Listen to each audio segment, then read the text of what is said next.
Falando em proteger nosso paciente de maior dano, uma coisa que está muito em voga, que ficou muito em voga, já estava, né?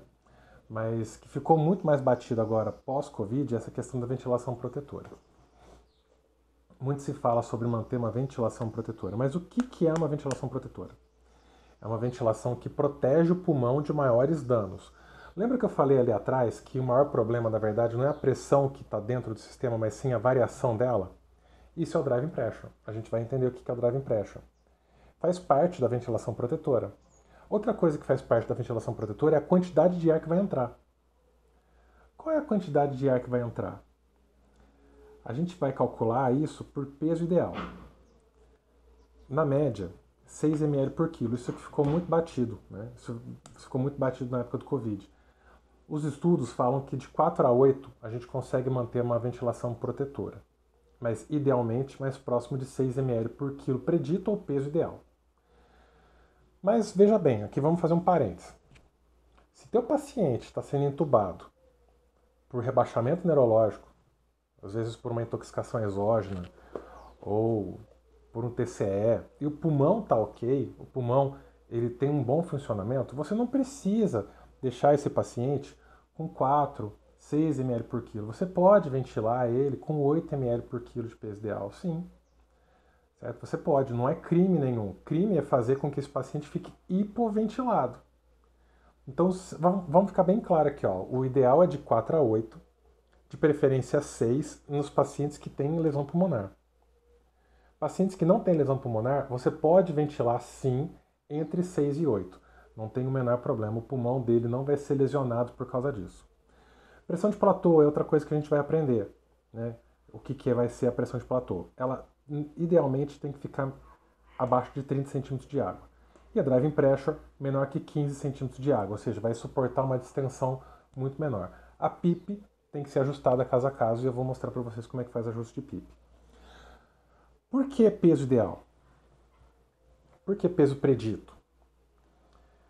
Se a gente não calcular ou não inferir qual que é o peso ideal do nosso paciente, a gente vai pegar um paciente como esse aqui, ó, que deve ter aí seus 250, 300 quilos, e vai querer ventilar para 300 quilos.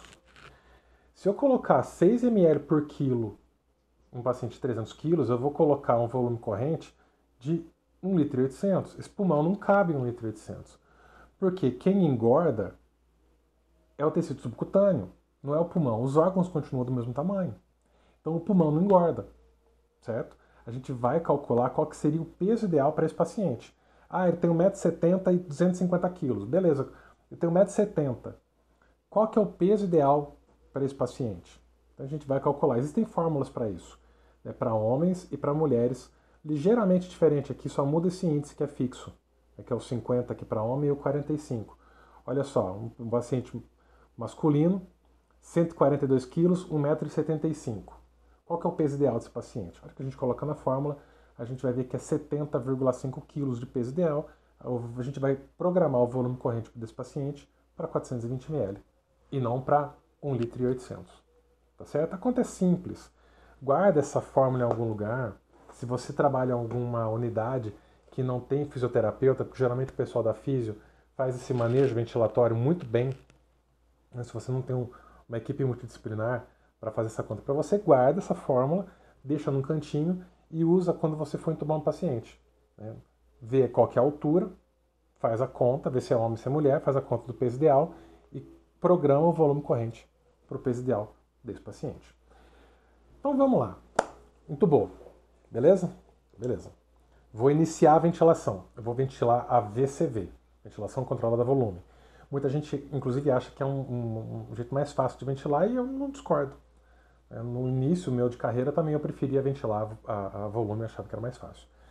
Primeira coisa então, para iniciar, pensa na ventilação protetora, calcula o volume corrente ideal. Calcula o volume corrente ideal. Simples. Tá? Depois a gente vai ajustar a frequência respiratória. A gente tem um jeito de fazer um cálculo exato e um número estimado. Aproximadamente, a gente vai respirar de 12 a 16 vezes por minuto. Se a gente estiver muito cansado, No caso, a gente estiver com fome de fluxo, por exemplo, precisando de mais ar, a gente vai respirar ali 25, 26. A gente sabe mais ou menos uma faixa de normalidade, tá, da frequência respiratória. Se o teu paciente não está com o pulmão alterado, por exemplo, não tem por que você colocar, se ele não está com SARA, né, não tem por que você colocar uma frequência de 30, ou em algumas outras situações que o paciente já está taquipneico, por que você colocar uma frequência dessa? Pode colocar uma frequência fisiológica. Ou então, você pode calcular exatamente a frequência para o seu paciente. A gente lembra que o volume minuto, ou seja, o volume de ar que passa no nosso pulmão por minuto, varia próximo ao débito cardíaco. 5 a 8, 6 a 8, 7 a 8, é que tanto faz. Tá? Mas não passa de 8 litros por minuto normalmente. Como é que a gente vai fazer essa conta para ser bem exato? Claro, não precisa, eu estou só mostrando aqui para vocês. A gente vai pegar o volume minuto, vai saber que o volume minuto é igual ao volume corrente vezes a frequência respiratória. Tá? Sem segredos por aqui.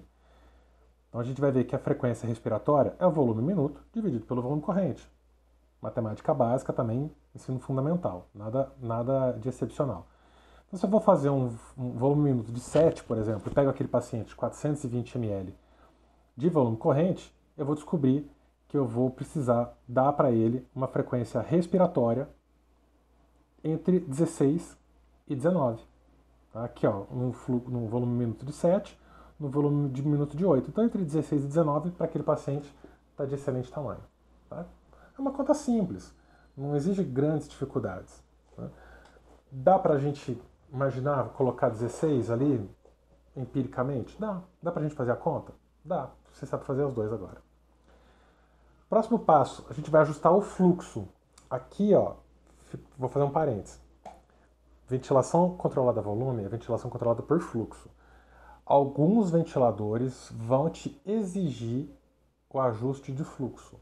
Outros têm uma programação de autoflow, ou seja, você programa o volume corrente que você quer, você programa o tempo ins e ex, a relação ins e ex, olha, eu quero relação ins e ex 1 para 2. E automaticamente ele vai calcular o fluxo para você. Certo? Isso facilita bastante. Então, se você tem um ventilador mais simples, que tem uma programação de autoflow, você vai somente ajustar o volume e você vai ajustar o tempo inspiratório. Caso contrário, a gente vai saber, vai deixar guardadinho também numa caixinha, que o fluxo de um adulto normal varia ali entre 600 e 700 ml por quilo. Tá bom? Então, lembra, fluxo é litros por minuto, é tempo para entrar o volume corrente. É o tempo inspiratório para entrar um certo volume corrente. Você vai ajustar, então, essa relação. Você vai ajustar essa velocidade, certo? Ventiladores mais simples fazem isso automaticamente para você. Depois eu vou ajustar o quê? A FO2. Muito bem, o paciente já vou iniciar com 100%. Eu inicio com 100% de FO2. Depois eu vou reduzindo essa fração inspirada de oxigênio, pensando num alvo de saturação. Já falei no atendimento na aula de atendimento inicial, quem não viu, veja, sobre alguns alvos de saturação periférica. A gente vai idealmente colocar um alvo aí de 92. Exceção mais importante ali, o paciente com DPLC vai ficar entre 88 e 92. Tá? Vamos buscar um alvo aí de 92. A gente vai ajustar a FO2 para o paciente fazer a saturação necessária. Ele não precisa e não deve ficar saturando 100%. O oxigênio em excesso também é prejudicial. Vocês vão ver em alguns livros e algumas diretrizes que também você vai ajustar a FO2 para uma PaO2 maior que 60. Tá errado? Jamais vai estar. Jamais vai estar. A gente precisa dar uma pressão parcial de oxigênio maior que 60 milímetros de mercúrio para esse paciente. A hora que você olhar na curva, né, de correlação entre a pressão parcial e a saturação, você vai ver que bate mais ou menos com 92. 90, 92. Mas que a gente está tentando mostrar como você pode fazer em qualquer lugar.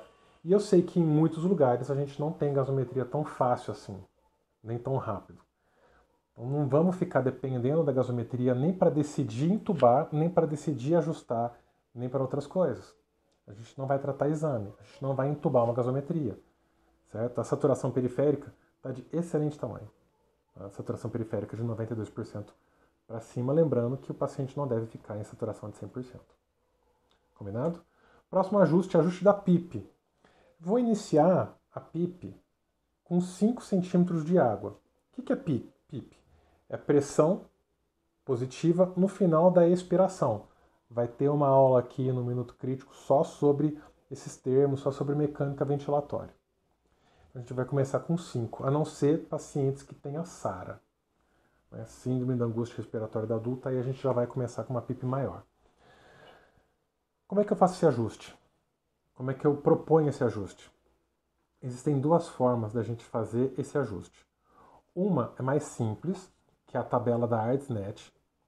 Ela serve muito bem para pessoas com menos experiência e ela propõe uma PIP já pré-determinada de acordo com a necessidade de FO2 do paciente. Então, se eu entubou um paciente e ele precisou ficar com 80% de oxigênio para saturar 92, a tabela da ARDSNet propõe que você faça essa ventilação com uma PIP de 14. Se você colocou um paciente e ele precisou de 90% de FO2 para manter a saturação adequada, a tabela da ARDSNet te propõe uma ventilação com a PIP entre 14 e 18 e assim por diante. Certo? Se você precisou de 30%, uma PIP de 5.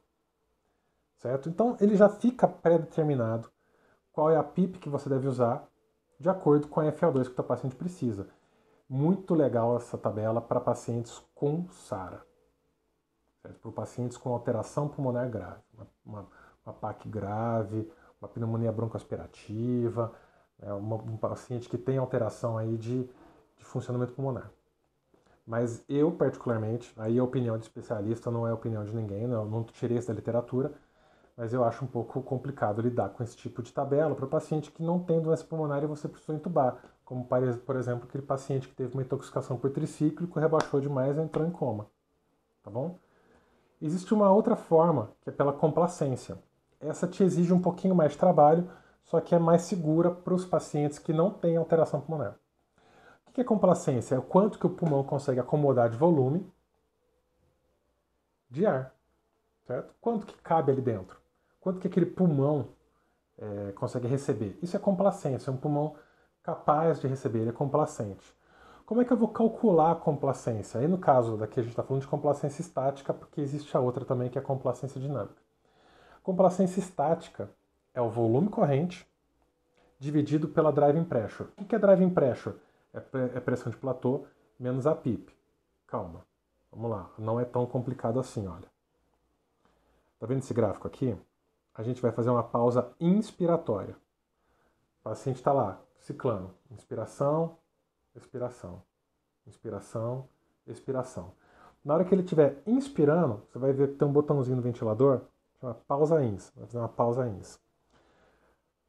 A elasticidade daquele pulmão vai agir de forma a acomodar aquele volume. Então o ar está entrando, o pulmão está recebendo.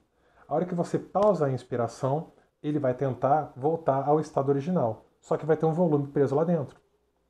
Então ele não vai conseguir retrair mais do que aquilo porque o volume está lá dentro e você pausou a inspiração. Lembra que o ventilador, na hora que está inspirando, ele fecha a válvula exalatória. Se você der uma pausa ins, você tem a válvula ins e a válvula ex fechada. Então o ar não entra e nem sai. O sistema está travado. Então o pulmão vai tentar voltar ao estado original e não vai conseguir. É aí que se cria a curva de pressão de platô. Essa diferença entre a pressão de platô e a PIP, que a gente chama de driving pressure. Ok? Essa diferença aqui, entre a pressão de platô e a PIP, que tem que ficar menor que 15, que ela vai medir o grau de distensão alveolar. Se essa driving pressure está muito elevada, o seu alvéolo está fazendo isso aqui. Ele pode ficar distendido, desde que ele faça pouco movimento. E aqui a driving pressure vai ser pequena. Aqui a driving pressure vai ser grande.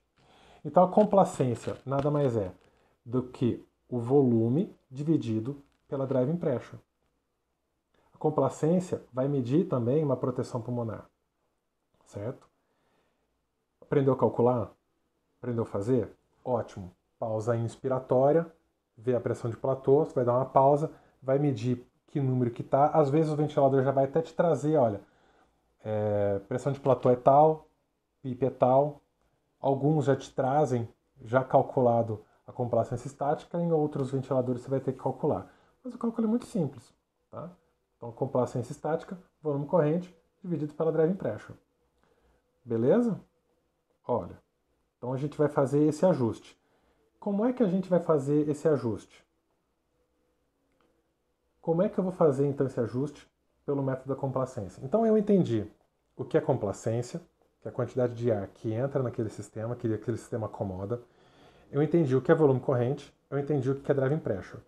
Eu descobri ou revi como descobrir a pressão de platô, como fazer, né, apertar a pausa INS. Então, como é que eu vou fazer esse ajuste da PIP pela complacência? O passo a passo aqui é muito simples. A gente vai buscar a PIP para melhor complacência estática. Como é que eu faço isso? Vou jogar essa PIP lá para cima. Algumas pessoas não têm tanta coragem de colocar a PIP de 25. Para você jogar essa PIP de 25, o seu paciente ainda precisa estar bloqueado para não ter maior problema para ele, nem ter instabilidade hemodinâmica, o seu paciente precisa estar bloqueado e estável hemodinamicamente. Se não tiver tão estável, tão bloqueado, não suba a PIP para tanto, mas suba o máximo que o teu paciente aguentar. Então a gente vai iniciar com a PIP lá em cima, vai fazer uma pausa INS, vai calcular a driving pressure, com a driving pressure a gente vai calcular a complacência estática e vai marcar.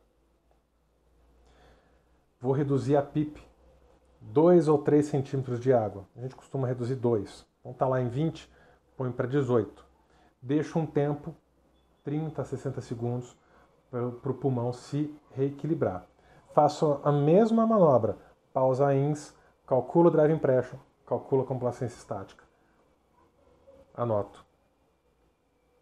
Reduzo.